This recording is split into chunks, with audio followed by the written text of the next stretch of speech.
This is the rootinest, tootinest show this side of the Mississippi. This podcast is 10 pounds of crazy in a 5-pound sack.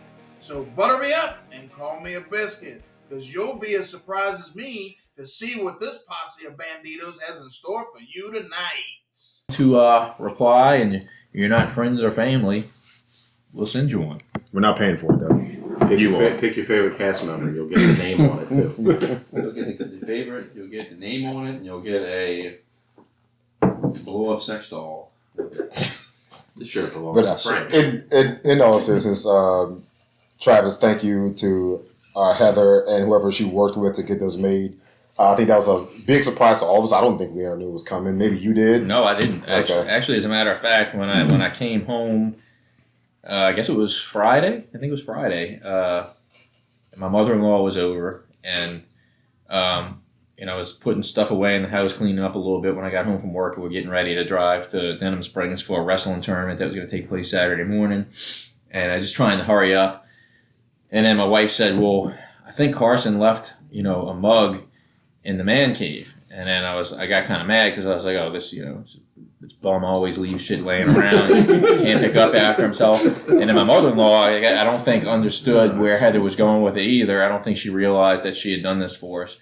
And she peeks her head in the man cave. She's like, "There's actually 5 of them." And I was like, or 5 or 6 of them.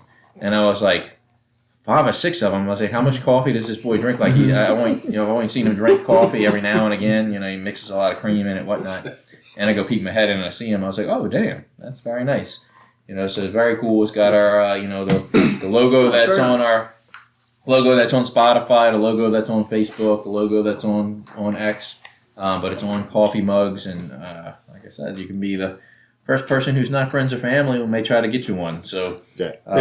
It was a total surprise because, full disclosure, without giving away a lot of details, she had messaged me on the side about the logo and asked for some stuff, and I didn't know what she was going to do with it. Yeah, I sent her a logo, but I had no idea what she was doing with it. I was wondering if, because some of them are lower quality than others, so. Who knows? But, that was a super nice treat. Stole this off of Spotify. You got to pay us royalties for that. Pay us royalties. But, yeah, it was a super nice touch. So good. what's everybody going to be drinking out of these coffee mugs? Coffee. Probably Cafe Bustelo. Well, I'm going to be drinking coffee out of it, but right now I am drinking a really, really tasty sour from Gnarly Barley Brewing. You're about to spill. But anyway. There's a little seepage coming out. But it's called Tangy Sunny G, and it is a mango and Cara orange sour from Gnarly Barley Brewing in Hammond, Louisiana. I was just there last weekend. One of my favorite breweries as far as the setup goes. They have a lot of variety as far as beer goes as well. Did you buy that from there? And I did. I bought it from the brewery itself. And they actually had one I liked a little bit better, which didn't have the mango in it, but tasted very similar, and it was called Golden Age. Golden Age sour. Golden Age. Well, it's so funny, Patrick. AIDS? No, it's not time for Philadelphia talk yet.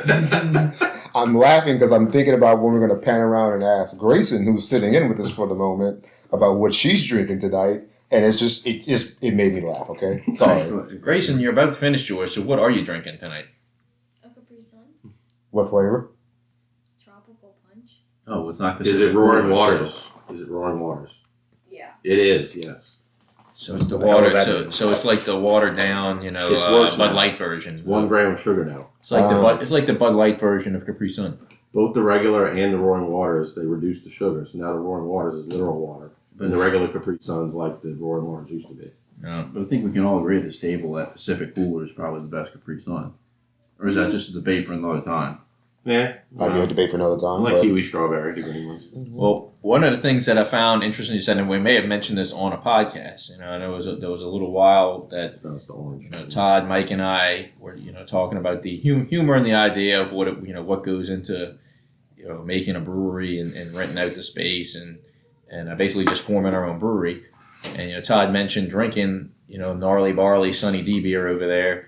And Gnarly Barley was actually the one that really kind of made the idea pop. Mm-hmm. It was I mean, we've been to Urban South many a times. We've been to Port Orleans many a times.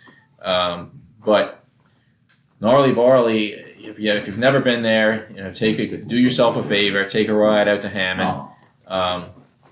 They have a nice brewery that has the brewery on one side of the street that serves the beer, has a merch shop in it, has beers that you can carry out with some tables and chairs, an area for music and a band to play. But then if you go across the street, they have this big open area where they could set up a stage, have like a arts and crafts festival and any kind of stuff. And they've recently opened a restaurant on the other side that serves burgers and sandwiches and things like that.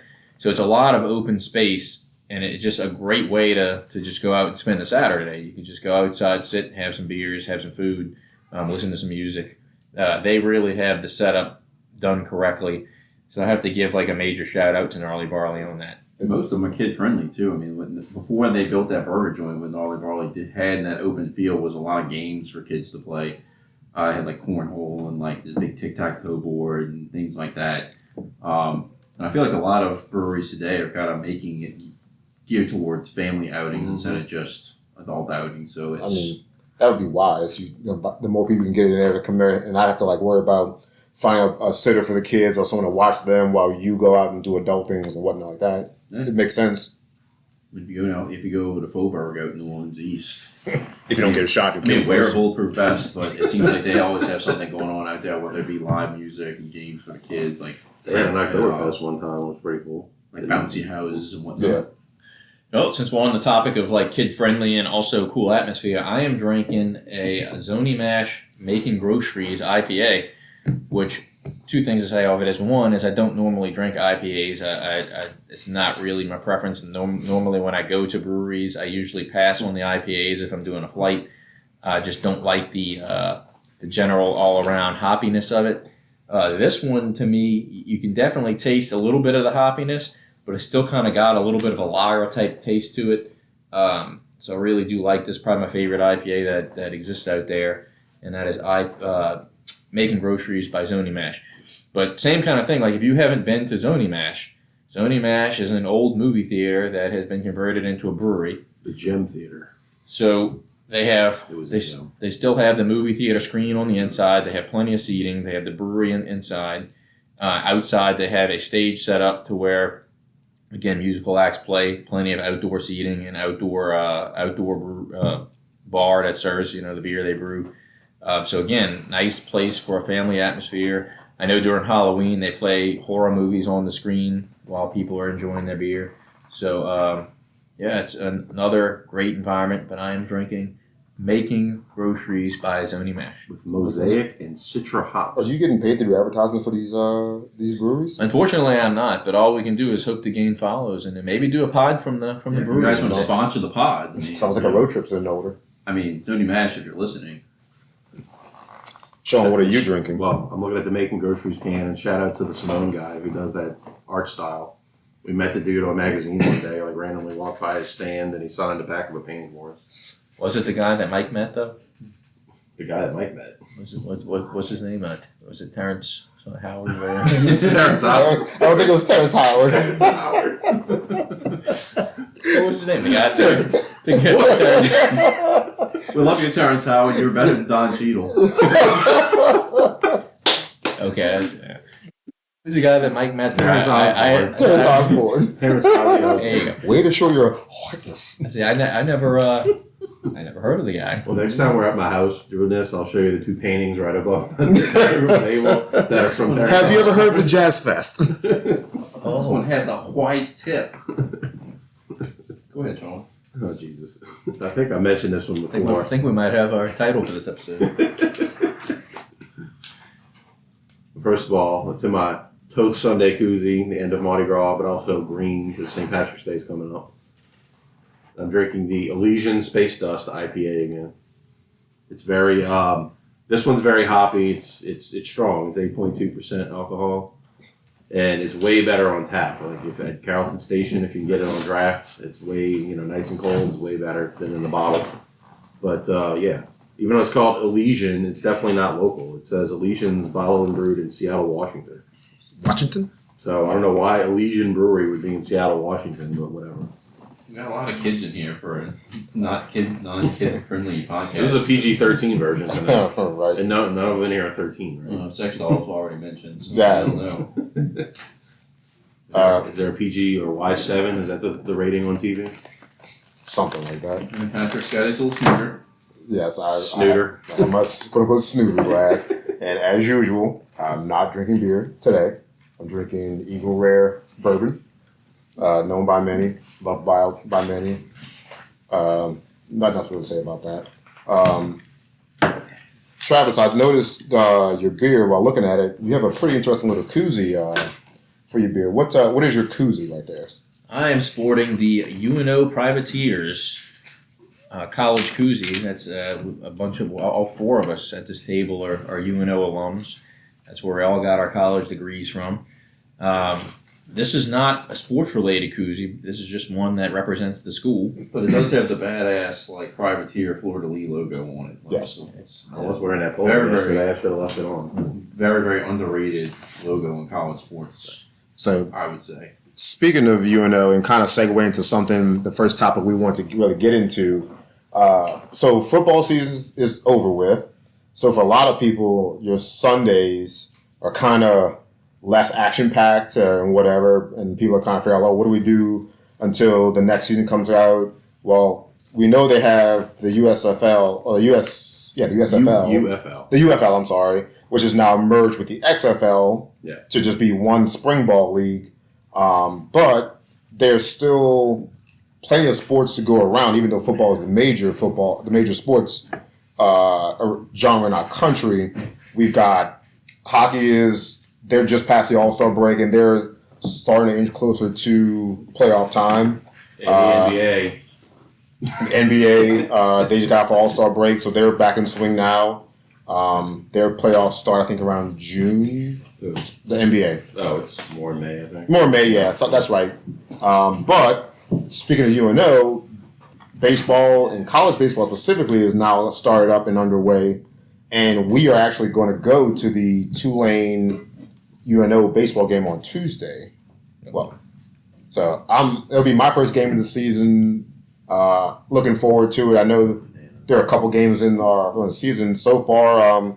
UNO's looked, I'd say, they look solid. A couple bad results, but it's a couple wins that I didn't really plan on that early in the season. We'll get a first real good test against Tulane, who is considered not a powerhouse, but they're a very, very good baseball team. Top half of the entire sport, I would say. They had a down year last year, so I'm curious to see how Tulane responds this year. But generally, they are pretty, we're not gonna put them at LSU caliber, but they generally have a pretty good baseball program. But in all seriousness, since UNO has hired Blake Dean, they've really kind of had Tulane's number when it comes to the that Pelican Cup series that they do every year, where it's the best of three between the two teams, and UNO has really kind of had Tulane's number over the past couple of years. But Todd and I are big UNO baseball fans. We keep up with it pretty religiously. They track college baseball now on ESPN Plus. So much like hockey, ESPN Plus has been kind of a godsend, because if you have an ESPN Plus account, they play a large majority of college baseball games. They play a lot of NHL games, so you can really kind of keep up with a lot of your favorite teams. To kind of just give a brief synopsis on UNO season so far, the important part is they've won both of their series so far against was it Georgia State? Georgia State was the first team. They won 2 out of 3 there. They lost their season opener pretty bad. I think it was like 12-5 or something like that. But then they rebounded strong, came out and won the next 2 games. So they won that series. Last week they played a midweek game against Southern Miss, and we know Southern Miss is usually a pretty good. And they were nationally ranked for the past couple of years. They're usually a pretty strong baseball program. So in reality, nobody really expected UNO to win that game. They kept it close for a few innings, but then Southern Miss kind of broke away. Same thing this weekend though. They had a 3-game series against Evansville University, and UNO actually came out and got the first 2 wins there, but they got beat pretty bad today. But they still ended up winning the series. So they're 4-3 on the season so far, and I'm much like Patrick. I'm excited to see, what happens on Tuesday against Tulane. Yeah, I mean they look like a very, very scrappy team that doesn't really want to give up the fight. Against Evansville they were behind in both games and really came back at the end to win it. I wasn't able to watch game 2, but I know Travis was watching it, and it seemed like they kind of won in stunning fashion, and it was extra innings, right? Today, Yeah, they won in extra innings. But I mean, I think they're going to have a lot of growing pains this year. Last year, if you look at the Blake team won, I think it was 36 games on the season, 37 if you count the extra games. But they had a very, very solid team hitting wise last season, and they lost. I think their 3 or 4 best hitters, and Tristan Moore, Caston Furr, and Tyler Bishke, Aaron. Yeah, Anthony Herron to Jorge Tejada, even in that mix too. They lost a lot of their big guns. So they're kind of in rebuild mode, but they have some impressive bats in a lineup. They still got Miguel Luceche, Isaac Williams. Follower of the pod, Mitchell Sanford, is playing on a whole nother level. He was an LSU transfer. Kid's phenomenal to watch, very, very talented. And they got a new guy, and I'm going to stress the word new. His name's Micah New. He's their leadoff hitter. We're basically replacing Caston Furr. And I see what you did there. As I said, this guy, I was talking about him earlier, the guy is like a base running wizard, just great in that leadoff spot, and he swings the bat so ridiculously hard. It's like he's trying to cut down a tree or something. And I know I was listening to the announcer was saying that he's had some of the higher exit velocities on his hits, just based upon how hard he swings. He's been a pleasant surprise on the season. Ty pointed out Mitchell Sanford. Mitchell Sanford is playing at an unreal, almost like cartoon or video game number pace right now. He was actually an LSU transfer. So, he's one of the guys that kind of got away from that national championship team, and, he may regret that a little bit from that angle, but, us here in New Orleans love having him on the privateers. Does that mean he sucked too much for LSU? I guess he didn't meet their standards. I don't know, man. They got high standards. I mean, I don't know. Go watch him play right now. There ain't nothing that sucks about the way he's playing right now. To take a more of a macro look and approach at it, Todd, we know you're a Mississippi State fan. Yeah. I am a known Florida baseball fan. Travis, do you have a... Yeah, so baseball, Ohio State is my general football team, but when it comes to baseball, I actually follow the Stanford Cardinal, and they've actually, and Todd can share the same sentiment when it comes to college baseball, because Mississippi State's off to a pretty terrible start too. But I think Stanford got their second win of the season today. I think they're something like 2-9 or something crazy like that. Travis and I went to the College World Series in 2021 when Mississippi State won.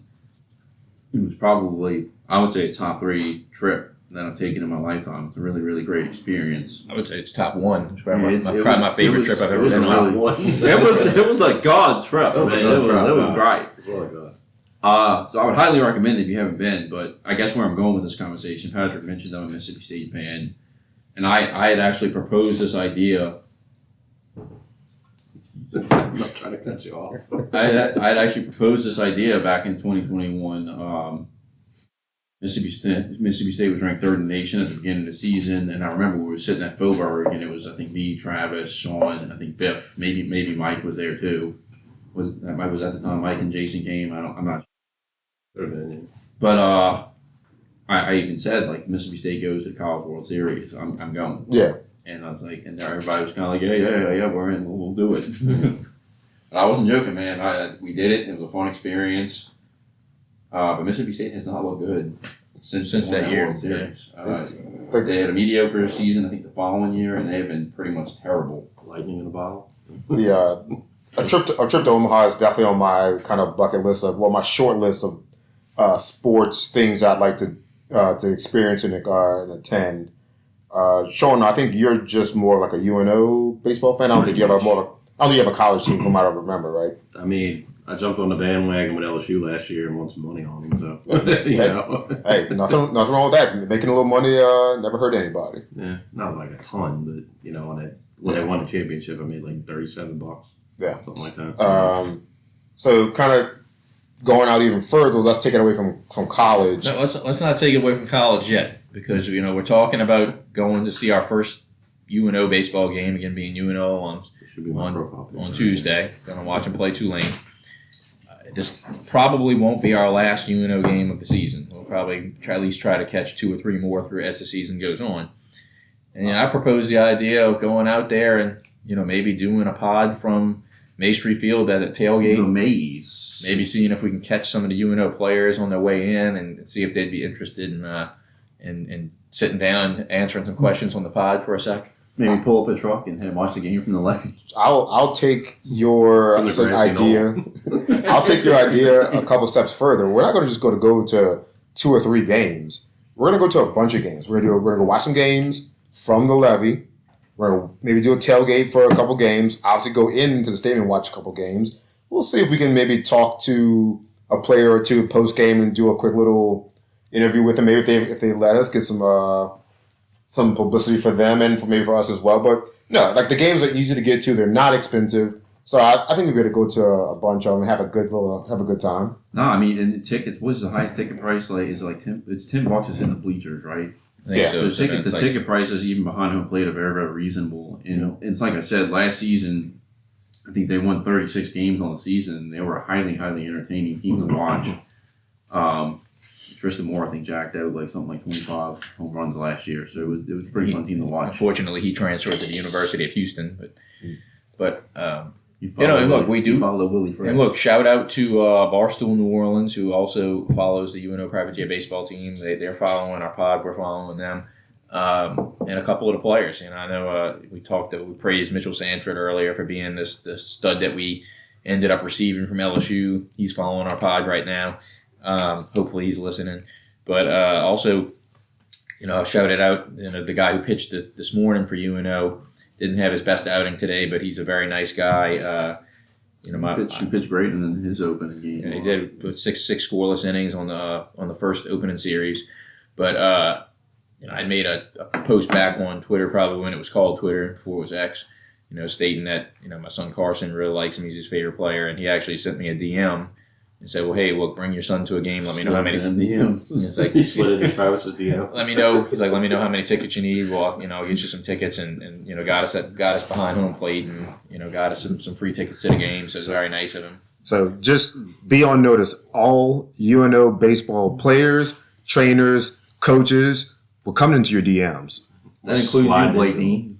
All of you. We love you, Blake Dean. We're going to get some interviews from you. We're going to meet you in person. We're going to shake some hands. We're going to autograph some stuff for us. Maybe our faces. Don't know, but we'll have a presence at a bunch of games this season. Maybe a Tulane game here and there. Those tickets are also reasonably priced. That's a fun fun atmosphere to go check out a game in. I mean, not to really knock the maze, because the stadium in itself, I think, is just aside from the new seats that they built not that long ago. I mean, you got the levee, you got the Blue Monster out there. I mean, there's definitely. I think Blake Dean is a lot responsible for that. Like I think nothing against Coach Maestri when he was there in his final years before we hired Dean, but I think he got that money turning into where they revamped the field, they revamped the wall in the back.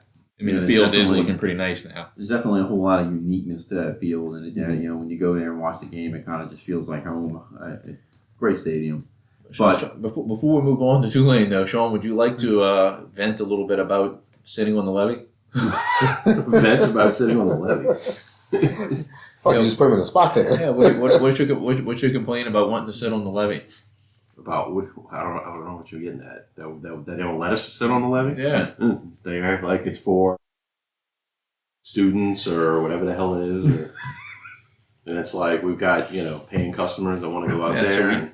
So we made a comment at one point to say like, hey, it would be really cool to go sit and watch a game out on the levee, kind of like the Zephyrs used to do for the reduced price. I mean, shit, we pay I pay $10 the same as the bleachers to go sit out there. I mean, I think it'd be a cool experience. You could charge me more. But I believe it was, I don't know who Sean asked, I don't know, it was a security guard or a ticket. No, I remember I called one day, I think, and they acted like, oh yeah, that's not really a general admission type thing or something. It was almost like, the guy didn't want to admit that oh yeah, we kind of didn't regulate whoever went up there. And the truck of, kids you saw up there drinking and cutting up was It's not supposed to happen.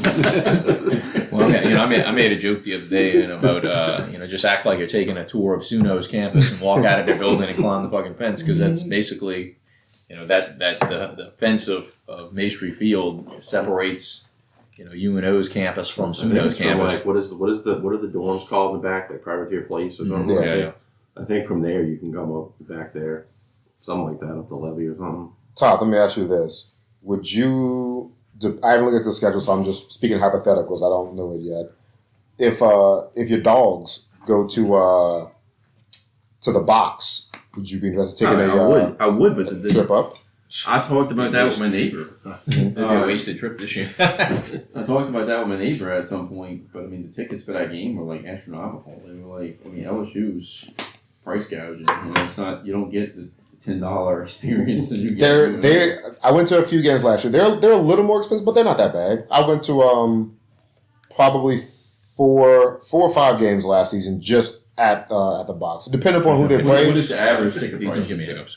It's like maybe 15, 20 tops. Okay. Yeah, I think it was like I think we paid $20 for mid-level in the to the left of home plate, so down plate base side. No. I mean, Believe me, I'm not paying that much to go see LSU play. All right, so it's reasonable. I definitely LSU women's best. I've never seen a game from Alex Bach, and I'm a big baseball stadium guy, as you can see from the scratch-off list on my wall. Not an LSU fan by any stretch of the imagination, but I would definitely go see Mississippi State lose to LSU. when Mississippi State's losing to like Austin Peay, then They lost to Georgia Southern yesterday. Hey, if I know Florida's not your team, but if you'd like to accompany me in my sorrow of getting my ass kicked by LSU, no. I'm not going back to Gainesville for anything. One of my goals within the next couple of years, I would love to wait for Mississippi State to get good again, to go watch a game from the dude. I mean, I don't know if you've seen Dewey Noble Field, but it just looks like something spectacular. Like it shouldn't even belong on a college campus. Well, it's like pro level quality. Stark Vegas does their sports complex is pretty right. Yeah, too bad the teams can't deliver. Davis Wade looks like a really nice stadium too. Getting out to stay on. You got a little lagniappe on your face. Anyway, spillage. Little spittle. Hey, Terrence Howard. staying in the sport, but going out to the pros. Pitchers and catchers reported last week or a week and a half, 2 weeks ago. We're gonna kind of go just kind of quickly because we have other sports that we kind of want to talk about. We'll kind of go around. So we'll go through our baseball team and at least what do you expect of your team this season, or what do you think about your team's chances of, let's say, playoffs, or maybe further if your team is good enough to like that?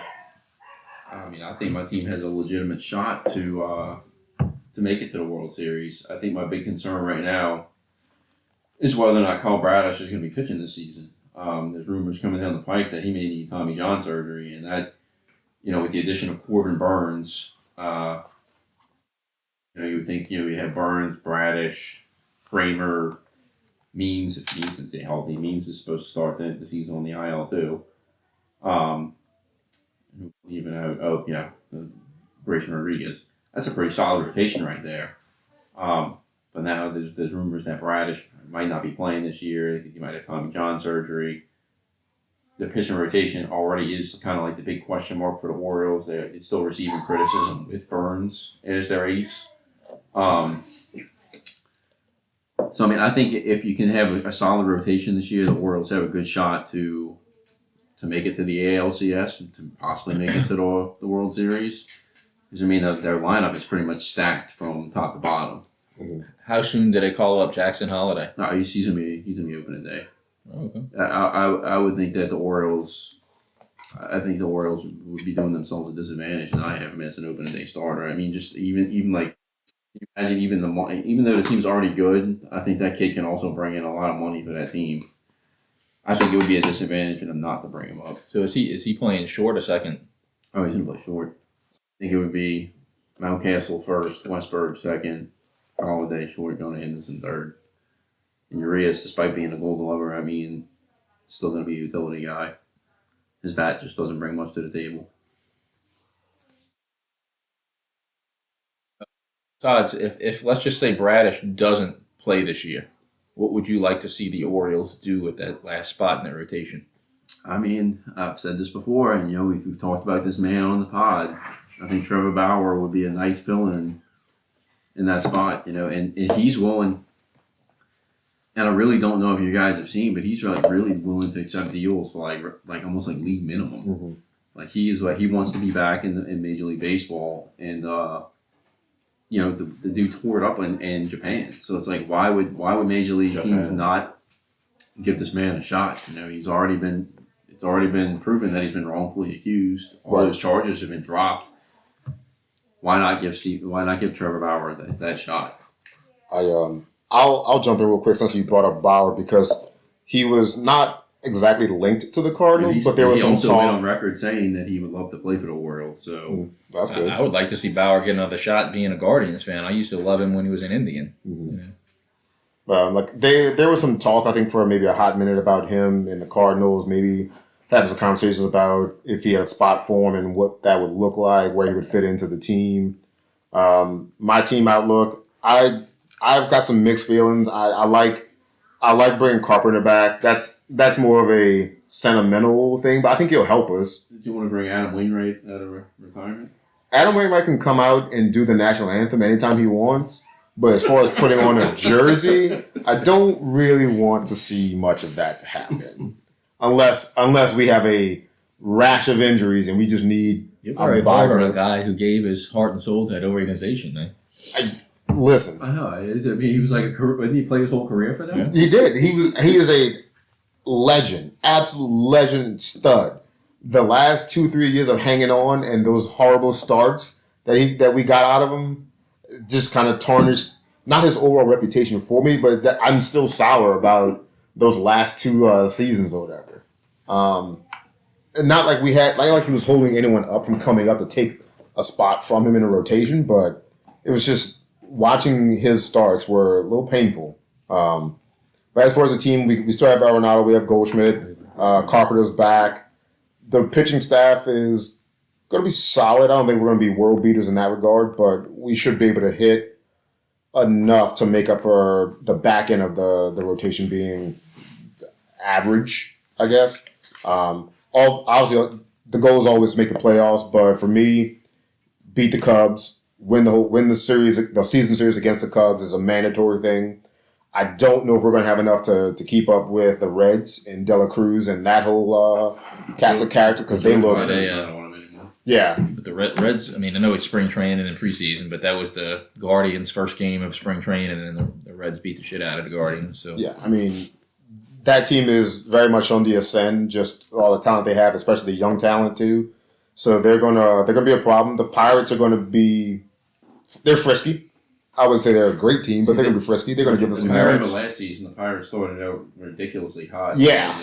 Their big stud player got hurt early in the season. Yeah. And that was a bad break for them. Mm-hmm. But the Pirates do have a lot of young talent up the pipeline as well from all their bad years. They were able to draw young talent, and it's just unfortunate for them that they keep having injuries to those players and whatnot. And once those players get good, they probably won't be able to keep them. That's another issue they're going to run. So, what about your Guardians? So the Guardians, to me, they really haven't done that much to make a bang in the offseason. Bang! I think the one thing that still kind of gives me hope as a Guardians fan is the fact that division is so bad. Like the Twins obviously will probably be the front runner to win the division again just because year. But yeah, the Guardians are really coming in with almost the same lineup as last year. I mean, you still got Naylor and Kwan and. The outfield is just outside of Stephen Kwan is very mediocre. They're predicting Ramon Laureano, who's kind of played well for the Guardians last year when they got him at the trade deadline, but he's getting kind of up there in age. And then you hope that Will Brennan develops out in right field. They got a couple of studs in the infield, and Andreas Jimenez and Jose Ramirez, of course. They got one thing I think we are banking on is that we have 3 young pitchers in the rotation who looked pretty good last year. They got to keep Tristan McKenzie healthy, and then the big question always is if they're underachieving at the trade deadline, is Shane Bieber going to get traded at some point? So how do you keep Tristan McKenzie healthy when he's going to play Slender Man? And I like the kid when he pitches very well. But he's definitely had his injury woes. The big question with the Guardians too is always the bullpen. They have Emmanuel Clase, who to me, I know people in Cleveland love him. I think he very much underachieved last year for as much money as he's making. He blew a lot of saves last year. Shouldn't have made the All-Star team. And then they haven't really had much in front of Clase either when it comes to those later innings. My personal favorite player is James Karinchak, and he's already on the DL right now with a shoulder issue, and he kind of had a really rough year last year, so they're calling it a make or break year for him. But I'd love to see him return to that 8th inning setup role. So we'll see. But to me, it looks almost the same as last year. But again, I still have a little bit of hope in the fact that our division is so bad. Sean, what's your MLB outlook for the season? So look, with our hockey edition where Mike kind of sat there and didn't really know much about hockey when we're talking, and he went out and said, y'all made me feel kind of left out, and I'm gonna go pick a hockey team. I think I already know who Sean would be leaning towards for a team, but I would like to see Sean get a little more invested in that team. Pick an MLB team. Yeah. Is that our goal to get Sean a baseball team now? It's definitely not the Astros. All right, that's a start. Like the Astros in the '90s. Wait, we're gonna play the same exercise we did with Mike. All right, the teams you're not allowed to support. But can we do another top? But I really like picks? I mean, I don't want to ruin this game, but would Sean not pick the Rays? That's what I would pick. All right, well the game is over. Sean's got the Rays. That was a quick game. Keep us posted. I mean, I can contribute. I do like how you said, yeah, he can come and sing a national anthem whenever he wants. I died laughing when my dad, when Peyton Turner finally played at the end of the season, and he fell on a fumble. My dad yells out, "He falls on fumbles like the best of them." And we would die laughing. That's what I thought of when you said the national anthem. That's not really a fair comparison there, because Adam Wainwright could potentially be a Hall of Famer. Peyton Turner will not be a Hall of Famer. Saints Hall of Famer. Peyton Turner might not be on the NFL roster next year. Oh, Patrick's looking at me like he doesn't think Wainwright might be in the Hall of Fame. Huh? No, he will be. I think he will be. At the very least, we know he's going to be. He's definitely in the Cardinals. He's going to be in the Cardinals Hall of Fame, Ring of Honor, whatever. We're going to visit. And we'll get this. Maybe they'll be starting to set up his wing of the stadium when we're up there. But again, it's not him in totality. It's just the last 2 or 3 seasons were not great, and I did not enjoy watching some of those starts. So yeah. Not the Rays, the Tampa Bay Devil Rays. Well, that's what you can continue calling them. I need to wear the damn jersey. I keep forgetting to put on. Mm-hmm. I mean, Sean, I'm trying to wear all these old band shirts I haven't worn in years. So. And I've made mention. It's probably not on the pod, but definitely to Sean in person. Is that the Rays' best player actually wears Sean's football number? So there you go. Randy Rosarena wears number 56. Sure. And that would be a good player for Sean to kind of jump in and start supporting. Todd doesn't really like him because he's in the division, but He's pretty arrogant. He's good though. He's good. He's a good player. He's good. He's good.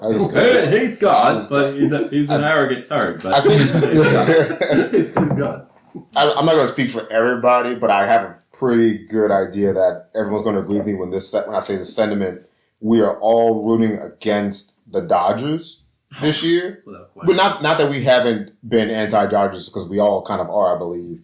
But with the Ohtani signing and how they deferred the money, we talked about that episodes ago. They got somebody else too, right? Did he get another big name? No, the guy from That Japanese guy, the pitcher. But I thought they got somebody else. They got a guy from. Didn't they get the guy from? They got Teoscar Hernandez, but he's not a really He's big one. garbage. I hate that dude. I thought they got a guy from the Rays. I think they got another. Was it Snell? Did they get? No, Snell's not signed It's a yet. pitcher, right? How is Yeah, Snell? it's Glass now. They Yeah, got Glass now. Yeah. And they got the guy, the big pitcher from Japan. So they're Yes, loading up so- on all his talent. But it's like you take it from somebody that's a fan of a team in the AL East. What has happened to the Yankees in the past 2 seasons? They were heavily favored and they just absolutely choked. Mhm. I'm hoping to see the same thing from the Los Angeles Dodgers this year. I hope it backfires on them greatly. Like I'm going to low key be a not a fan, but an avid follower of the Braves. I am anyway because like that team has so much talent on. Like they're fun. That's a fun team to watch. I don't like them, but that's a fun team to watch. But they are probably the biggest threat in the National League to the the Dodgers. So I will be doing all I can to watch and hopefully support and see them take down the Dodgers. We need Sam here for that. He's a big Braves fan. We'll get them on one day. Mm-hmm. Well, but going back to Patrick saying that the Giants. that he would love to see the Cardinals beat win the season series with the Cubs. That is the game that we're planning on going to see. In mid-July, we're planning on going to see Wagons take the wagon to St. Louis, and they have a series against the Cubs that weekend. So that is where we're going. But is it decided that we're doing that? Are we doing a train ride there for sure? I'm all on the train life for I that. think that would be cool, but I'd love to run a train up to St. Louis. The St. Louis wagon.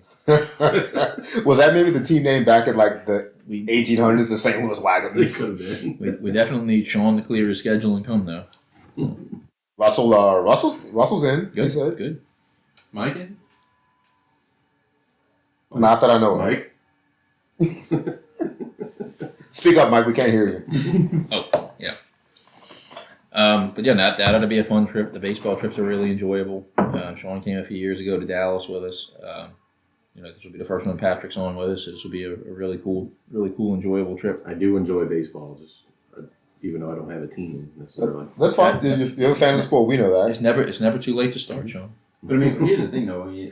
I think more so than even necessarily following a team, I like seeing the stadium, as I kind of said earlier, where I wanted to go see Dewey Noble and take Hamden to go see a Mississippi State game one day. We all went to Dallas not that long ago and saw a Rangers-A's game. That's where Hamden became a Matt Chapman fan. At the ballpark in Arlington, the Globe Life Park, that's what it was called at the time. Literally in its final month of existence, we went and saw them. So it was a really cool experience. I think, even though Sean doesn't have a team that he follows, really enjoyed that. Mm-hmm. And by the way, that stadium was beautiful. Wasn't even that old, but they said they wanted the retractable roof for a Texas humidity because that was an open roof field, but really kind of closed before its time, in my opinion. But that's the one thing about traveling for sports is like I would say I'm probably and maybe I can't speak for everyone, but I'm probably a bigger hockey fan than I am a baseball fan. We're obviously probably biggest Saints supporters than anything else, but I think when you travel, the baseball stadiums have something that kind of sets them apart. They each have their own thing that kind of stands out to where you say like, oh, I want to go to that stadium to see that. Where a lot of basketball arenas and hockey arenas kind of have that same generic look. Same with football stadiums too, except if you're going to Tampa Bay and seeing the Buccaneers, or you're going to Jerry World. I can say Jerry World and AT&T Stadium is pretty nice. Yeah, and some of them have their own amenities to set them apart, but for the most part, they all kind of look alike. But I think baseball stadiums kind of do that intentionally to make themselves look a little bit different. And the other thing, like this past summer, we went to Milwaukee, and I thought that stadium was cool as hell. It's got the retractable roof. It's got the slide where the mascot slides down it when they hit a home run. But believe it or not, the locals actually feel like the stadium is outdated and they want a new stadium. And I'm kind of like, it was actually right up there with Camden Yards as far as my favorite stadium that I've been to so far. But some of the locals are acting like it's old and outdated, which is crazy to me. But maybe that's just from a guy that doesn't have a baseball stadium here in New Orleans, Well, we got the Shrine on Airline. Which, by the way, you can expand on that and get a pro ball team here, and knock back some of the bring it back a little bit. They're supposed to expand it to the old goal. Oh, really? They're making the seats longer on the sides and everything. I'm serious. I wish we could have Josh on the podcast Josh. to talk about his feelings towards Nola Gold right now. So if y'all didn't know, I don't know if y'all knew this, but Josh was a season ticket holder for the Gold last year, I didn't know that. and he was sat in row 1 midfield, like really good seats. And when he went to renew his tickets, they said, "Sorry, your ticket is no longer available, but you can still keep your tickets. You just got to move a few rows back." So they basically probably had somebody like a donor come in and say, "We're going to give this amount of money to you. We can occupy these seats," and they gave Josh his season tickets away without even checking with him first. So pretty fucked up. So Josh is no longer a fan of the NOLA Gold and refuses to buy tickets. We'll probably not go to a game all this year. So That's messed up, man. Like, how do you do that without even like giving somebody like a heads up? Shame on you, NOLA Gold. We could write a litany. They didn't have ample seats to give this other crew. What is your I know it's beef with not. NOLA Gold? I wouldn't imagine their season ticket sales are extremely high. So I don't. You don't like watching a bunch of young, jacked up young bucks run at each other? I could Like get that in wrestling. My issue is not with the NOLA Gold. My issue is the fact that we don't have a baseball team I anymore. agree. It's so like I have not been to a NOLA Gold game, so I'm not going to like talk bad about their product or the team because I don't know it. I'm not informed enough to do that. I am only speaking from the standpoint of we no longer have whatever level of minor league baseball, and I miss it. Be it the Zephyrs or the Baby Cakes, I just miss baseball games at the Shrine. I don't care if they're called baby cakes. I just want to go to a baseball Yeah. game. What pisses me off though is we had the Zephyrs here for a long time and they played at Maestri Field, which was just known as Private Day Park back in the day when they first started. And then they built the Shrine on the airline, and it was a big deal.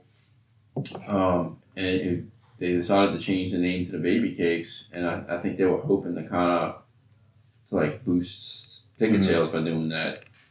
And it didn't really necessarily work, but I mean, it just kind of sucks that you go ahead and make this whole transformation, change the team name, and then y'all are really only around for like 2 years as the Baby Cakes, maybe 3 years at most, before y'all just kind of have to pack up and leave. Boosting merch sales. Yeah. I mean, I got in the case over there for like $3 on clearance when they moved. I had the 4th of July Baby Cakes hat that I ended up losing in a house fire, and it kind of pisses me off because now if I go look for that hat on eBay, it's probably $100 or so, which I'm not paying for a minor league baseball hat. But that we got our own memories at that stadium to where when I got married, we did my honeydew shower out there. So we got there before they started charging for parking. We tailgated. We played beer pong out in the parking lot. Then we got my uncle worked at the Times Picayune, which was a sponsor of the game, so he got us like 30 free tickets. So everybody went to the game for free. It was a blast, and like to me, I know a lot of people knock baseball for being boring, but fuck, would you rather be sitting at your desk doing work? I mean, it's $10 or less to go watch a baseball game, sit and enjoy peace and watch people play baseball. I mean, it's a relaxing experience. Like the Shrine on the Airline was for a minor league park, a really, really beautiful stadium. It's got Thirsty kind of Thursdays. like the Maze. It had the levee. It's got the section with the pool. You get the fireworks on Friday nights. You get Thirsty Thursdays where you get $1 beers, $2 beers, whatever it was. $2 hot dogs. Yeah, I mean, Our company had a yearly Zephyrs. It was one of our events, and one time the Gators Den with the pools in right field, they had crawfish out there one time. So like reading trays of crawfish, and you can go swim if you want. It was a good time, whether anybody cared about the game or not. But it was good atmosphere. Yeah. So we're not too far away from the start of baseball. I think some of us have high hopes. We all have our villain teams this season. We're going to be rooting against. I don't think any of our teams are really Todd's Orioles are the most likely to get to some sort of championship series, and possibly the World Series. So we'll be keeping an eye on that. Well, and look, if Sean becomes a Rays fan, the Rays usually surpass expectations. So Todd's flashing. I think it would be a good team for Sean to latch on to for a number of reasons. So yeah, I'd like to see him making some invested interest in it. And speaking of latching on, I do have the MLB app on TV that I've generously shared my password with a few people. So Sean, you're welcome to it if you decide to start following them. I think the other thing I want to kind of get into about sports wise, now that we talked about earlier how football is officially over, so all the other sports are about to start ramping up for their playoffs or to start their season. But keeping with football, the XFL has merged with the USFL to make one league now. I'm curious because I don't know a damn thing about these two leagues other than a few things here and there. But will you be watching any of spring? This?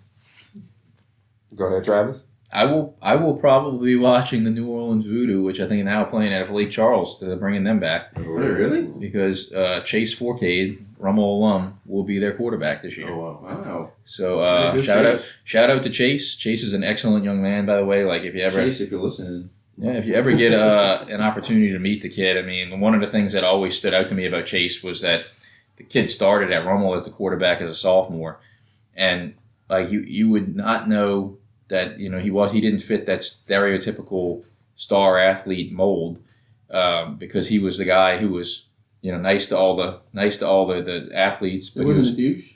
was not a douche. He was very nice to anybody and everybody. I still remember being in the counseling office one day, and there was a kid having kind of like an emotional breakdown, waiting to see a counselor. He came out and he started talking to the kid before any of the counselors did, which was just shows for his character. But he's a really nice kid. He still keeps in touch with me to this day. So no, I probably won't be watching the UFL combination of XFL and USFL. But I'm assuming The Rock is still part of that. He owned the XFL. Yes, he is. Yeah. So the Voodoo's come back in like arena? yes. Huh. So I will be watching the Voodoo as much as I can. Assuming it's starting this year. I would assume it's starting this year. Let me know when you sign up for the league pass. So I can get your account and password to watch some of those games. Are we talking about arena? Or are we talking? Yeah, about... for the arena league. So when you buy the league pass to watch all the games and watch Chase, give me Chase, your we'd love to password. have you on the pod. Travis, if Travis can work that out, it'd be great. You think we can get him to maybe do a short or long form interview with Travis? Sure. I think he probably would. He's a nice kid. One of his best friends lives around the corner from me, so. But to answer Travis, your question, Patrick, I probably won't be watching any of the USFL games. I watched a few Rikers games when they were around. It seemed like 3 hours away. Really get into it like I could in the NFL. I mean, I love the Breakers. I mean, correct me if I'm wrong here. I'm a big uniform guy, but the Breakers did have some pretty solid unis.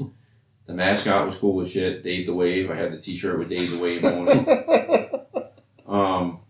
But I couldn't get into it, man. I didn't get the whole every team played in Birmingham. Yeah, I thought that was dumb. That was odd. You Yeah. call it New Orleans Breakers and they don't play here. That was more of just like a logistics and money saving thing, which it's not a terrible idea. I get it. It's just it was odd. Being like, wait, this team is from New Orleans. Well, it's New Orleans team or the San Antonio team, but they all play out of one city, one stadium. Yeah.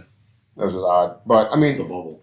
I wish them well. Like I have nothing against it. I would probably watch a game here and there, but it's not something I'm going to sign up for to watch or pay much attention to. Again, baseball is going to be in full swing. That'll be my primary focus outside of getting ready for the hockey playoffs.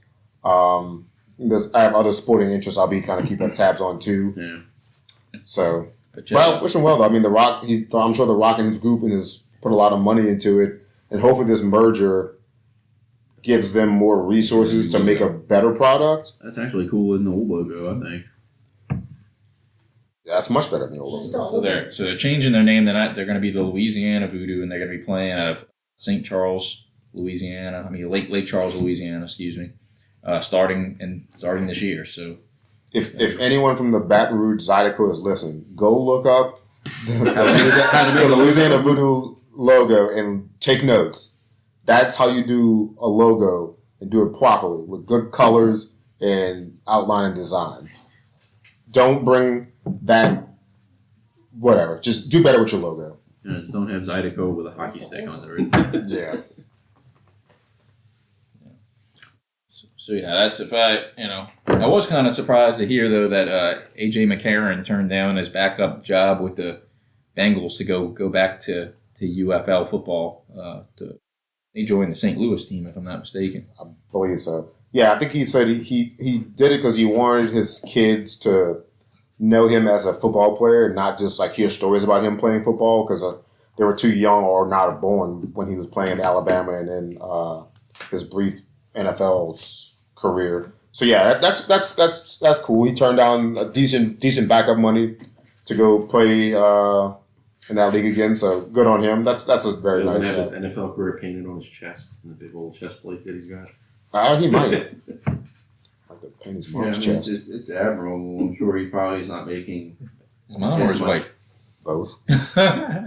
It's admirable. I'm sure he doesn't make as much money as he would make his backup in the NFL, but he wants to go be with his old teammates and possibly win another championship. I think that's just a very admirable, cool thing to do. You don't see that out of many professional athletes nowadays. He didn't want to pull the Chase Daniel and just be a backup for life and cash some checks. Chase Daniel was a smart man. Whether you like him to come here before you leave. Whether you like him or not, Chase Daniel has made quite a living playing football as a backup. Made like $43 million as a backup or something. All because of that one Green Bay game. I forget what team he played, but he had a stud game, and then next thing you know, bam. Yeah. New contract, millions on millions of dollars a year just off that one game. But good to him. I am not hating. I am all kind of congratulating, sir. Get that money. But, It's like Matt Flynn. yeah, same. Had like one good game in the last week of the season with Green Bay, and then he signed to Seattle, and then it's like, hey, Russell Wilson shows up. Yeah. Like, I'll take my $72 million, whatever they signed him for. Well, that's a pretty good sports talk. That we have going on here. We got a lot of as football wraps up. Sounds like we have some stuff to really look forward to between college baseball, pro baseball, and some. The Masters in golf is coming up for you NASCAR redneck people, me included. No NBA? The Pels. The Pels sitting at the 6th seed right now. Yeah. That they might actually not have to participate in the playing tournament for a change. I went to the game Friday, and I was there for the dust up with Miami. It was. I'm not saying it was much ado about nothing. There was something there to it. Like Love, he did the common thing, like you kind of wrap the player up to like prevent him from getting the free throw or the easy layup in, and it just kind of escalated from there. And I like that the players went to defend him, even though it wasn't like a super malicious act by Kevin Love.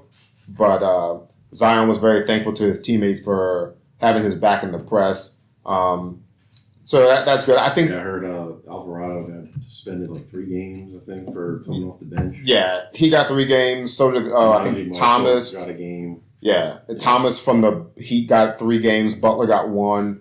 Obviously, the players leaving the bench is what they got them in 3 games. Yeah. I'll say this though, the crowd went absolutely nuts when that fight started. Like the amount of just energy and booing Butler, and Butler deserves some of it. He's not a jerk like Draymond is, like hitting people and stomping on them and starting fights like that. Butler's not exactly that person, but Butler will get in your face, and like his issues with his own teammates back in Minnesota has been documented. He's an intense player. He will kind of get under your skin. He draws a lot of contact and a lot of fouls, but I don't think he's like a bad player. Did he change his hair back from that emo looking shit that he had at the beginning? Yes, he's back to regular hair, Jimmy. Like he does it just for media day, so that that has to be his profile photo for all like the games like that. So he has fun with it. That's why I kind of like him a little bit. He takes the game very seriously, but he also has a very fun side to it as well. He's a really good player too. But NBA. I would be interested to see what the Pelicans do. Yeah. I think they're in a good spot. I think they're properly about where they should be. They're 5-6. I just want to see him get in without having to do the playing tournament. Yeah. Yeah, that'd be nice. The whole Western Conference is kind of odd because you have Minnesota is on top. Mm-hmm. OKC, who's been playing phenomenal with Shai Gilgeous-Alexander as the 2 seed. But teams like the Kings, who are a top team last season, they're like a 7 or 8 seed. Yeah. Golden State and the Lakers are like bottom. Yeah. 8, 9, 10. The Mavs are right around us. Mm-hmm. I have no idea how it's going to play out. It's definitely any team can win. It's great. Yeah, at least from that side for sure. Like the Nuggets who won it last year, they look vulnerable at times, but I expect them to get in the form when it matters. The East, it feels like it's going to be just like Boston. Boston and no one else yet. Yeah, maybe if Milwaukee gets their shit together with Doc there now as their coach, who knows? Philadelphia would depend on Embiid if he comes back at all. So I kind of feel like it's going to be a Boston versus whoever comes out of the or survives the West. Yeah, I don't remember who the Lakers beat. It was like when LeBron and AD were out, and they show up and beat the shit out of somebody. It was like I forget who the guy was, like raining threes, and they put up like 136 points on somebody. It's like, why are they so terrible? Yeah. The two best players are out and they're murdering people. Whatever. Well, did y'all hear that LeBron James is out for the season? Is he? Is he really? No, he's just suffering from a sore penis. Got a little chafing going on. I did not hear that. I would expect that to be Anthony Davis, but okay. No, I'm not a huge basketball fan, and I'd have a hard. I mean, I'd be a bandwagoner and jump on the Pelicans train, when they get in the playoffs, I guess. But I don't think I'd be able to get into following a basketball team. But I did recently get into playing fantasy basketball with my son because he's in it with his friends, and he asked me to participate in this draft. And we have a really good team. One thing I'm just having a hard time keeping up with is like you set your lineup for a week, and there's so many guys that take load management days that it's kind of hard to prepare for a fantasy week when you never know if a guy's going to sit or not. And we do have Queen James on our team, and he is probably the numero uno load management guy. So. To be fair, he's also the oldest player. Yeah. I'm 40. And I want load management days, and I'm not doing. Old ass LeBron, who's 39 years old, like 1984 represent. Definitely feel old too. So you know what I watched on TV on YouTube the other day? The 1989 NBA All-Star Game.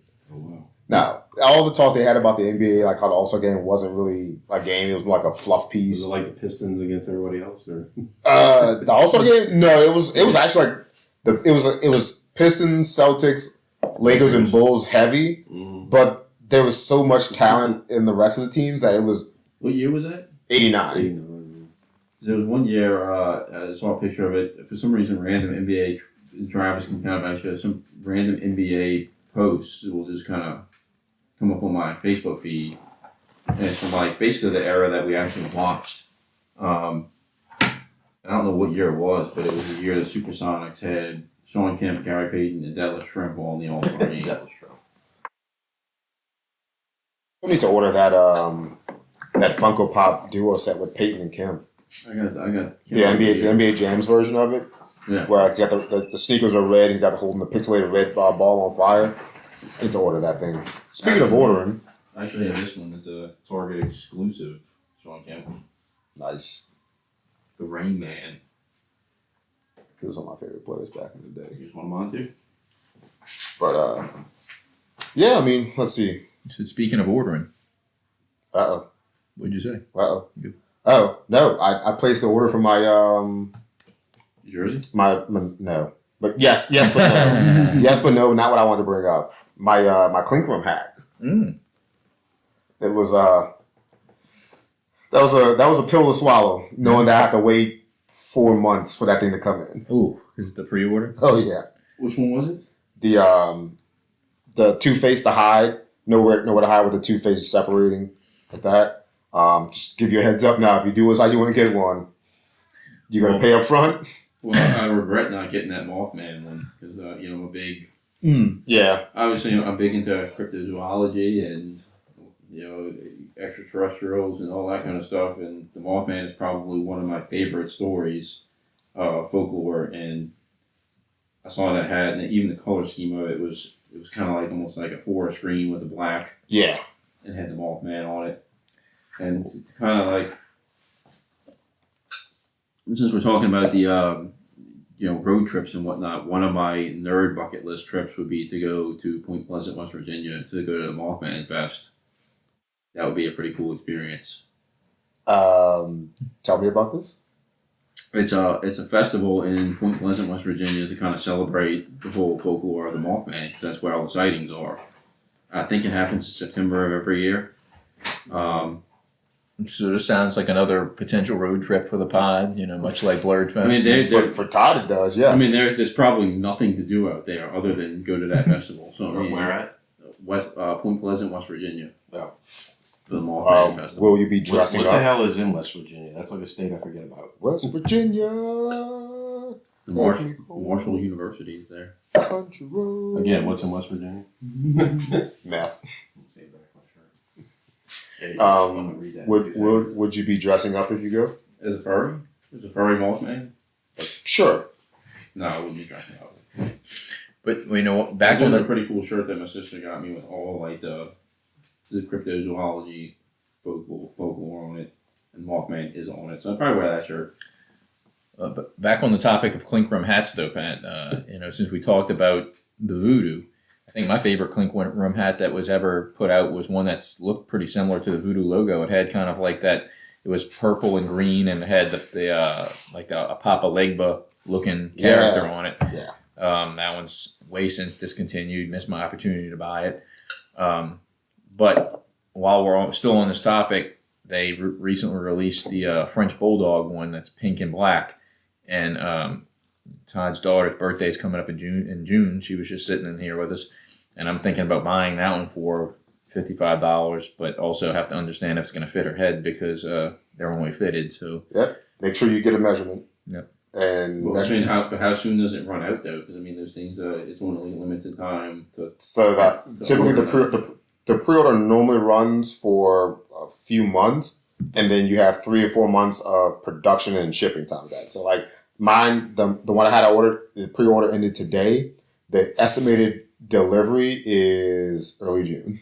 okay, So that'd be good then. just be prepared for the wait. You have to pay up front, but you have to pay a wait. Well, Grace's Yeah. birthday is June 6th. So when did you order?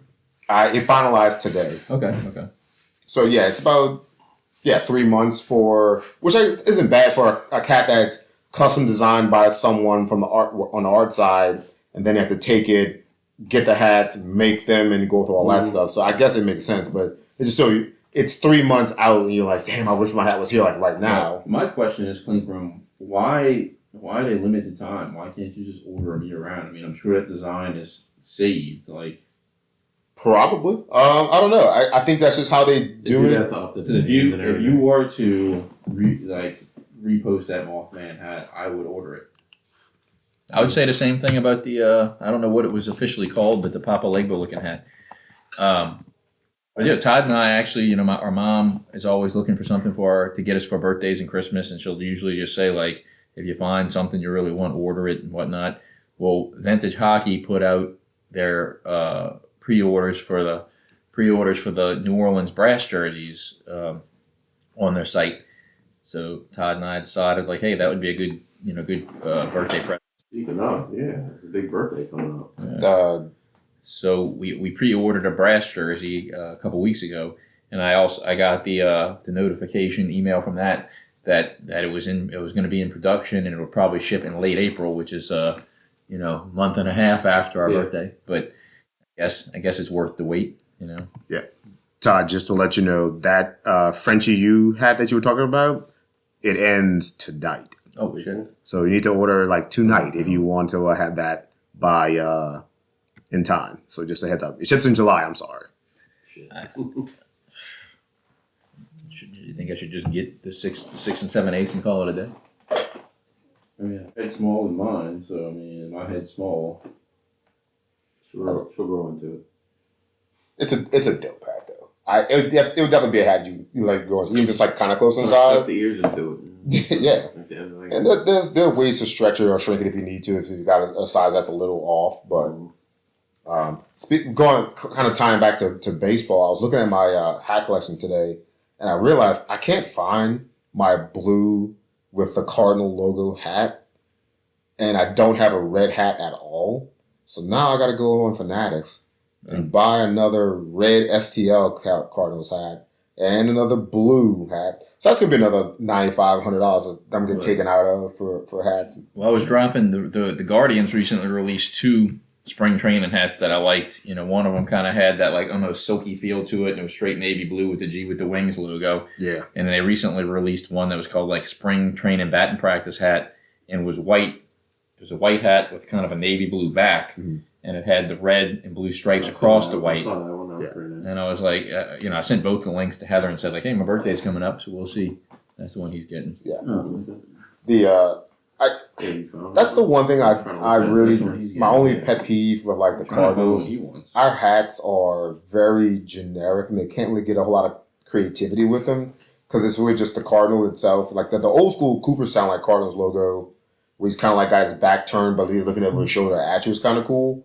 But we don't have a lot of really cool logos or logo options for the Cards. Some other teams have some cool shit, and I don't have nearly as much. Cardinals, give me something else. Step it up. I need some new stuff. That's one of the best logos and hats. I regret not owning that hat.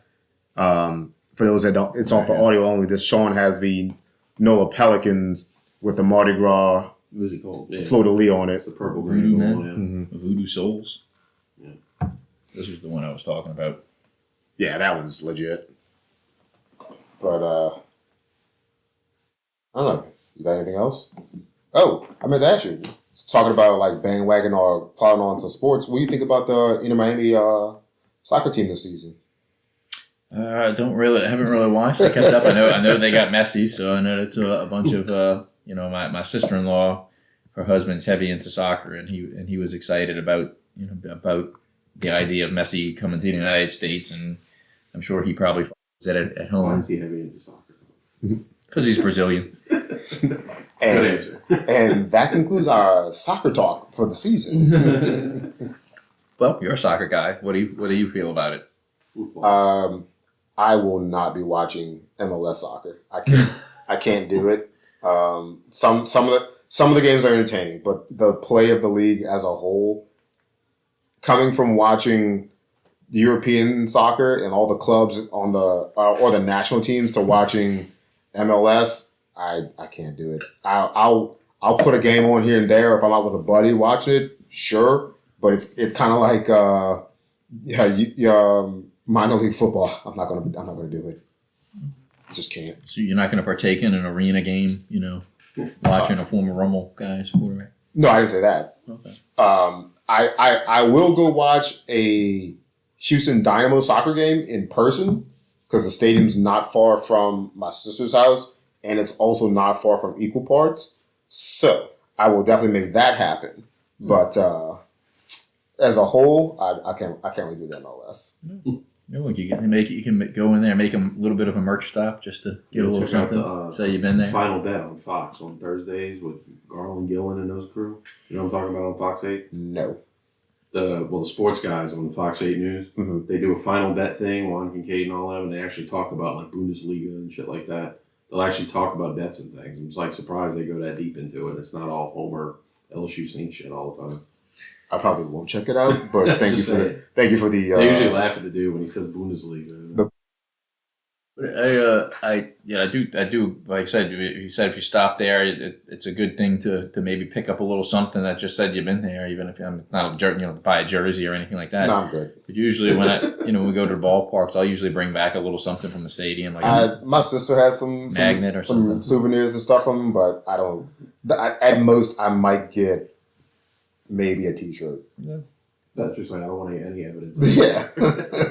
I just don't. I don't know anything about the team. I just know that their stadium's close to one of my favorite breweries. Cool. I'll go to a game because the atmosphere is fun, but I also don't like any of the uniforms that the MLS teams have. But that's just me and Adidas. Thing I used to do because with me and Travis, we go take this baseball trip every year and stadium off.